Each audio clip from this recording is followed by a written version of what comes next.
Curious George, Snowy Day.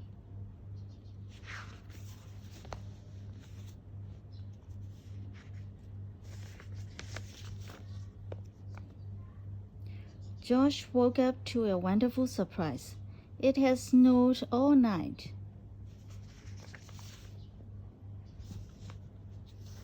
George was curious about all that clean, white snow. Maybe he could build something out of it. "You go outside, George," said the man with the yellow hat. "I'll make us some cocoa for later." This was going to be a perfect day. George went out to play. "Ah-oh!" He sank right into the fluffy powder.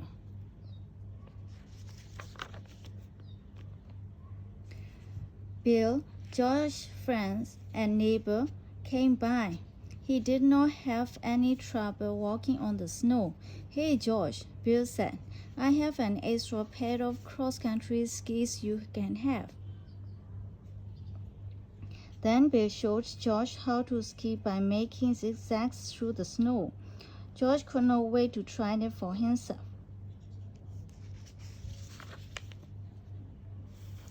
With skis, George could stay on top of the snow, and he followed Bill uphill. Suddenly, they heard a noise. "Oink, oink, oink, oink." Bill said, "I'm going to go find out what that is. You wait here." George waited on top of the hill in the cold.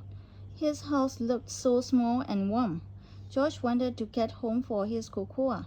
Was Bill coming back?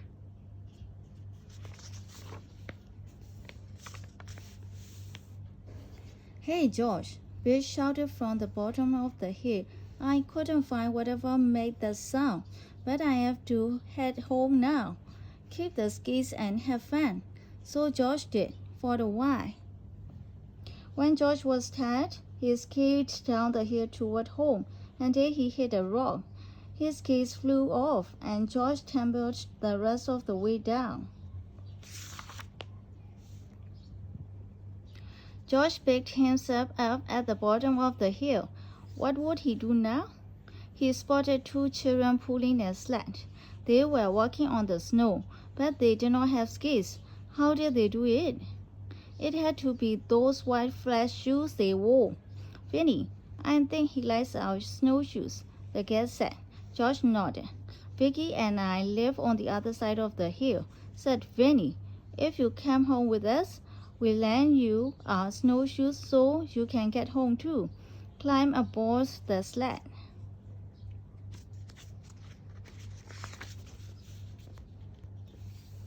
It was fun to sail down another hill, but now George was even farther from his house.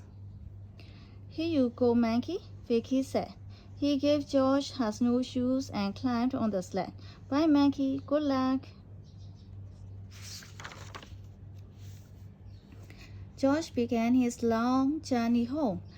He was cold and tired, and climbing up the hill was hard work.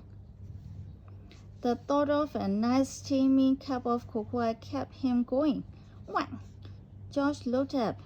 There was that noise again. He decided to follow it.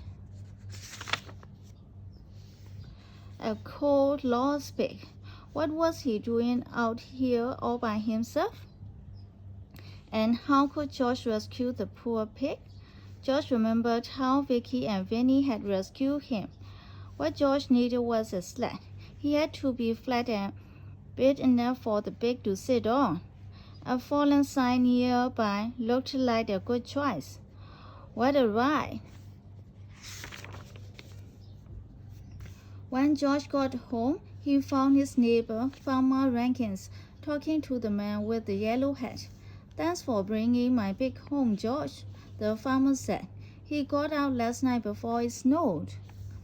"Good work, George," said the man with the yellow hat. "There's some cocoa waiting for you inside." That was exactly what George had hoped to hear. Skiing, snowshoeing, sledding, and now cocoa. It had been the perfect snowy day. George and his friends were able to travel through the deep, fluffy snow with the help of snowshoes, skis, sled, wooden sign.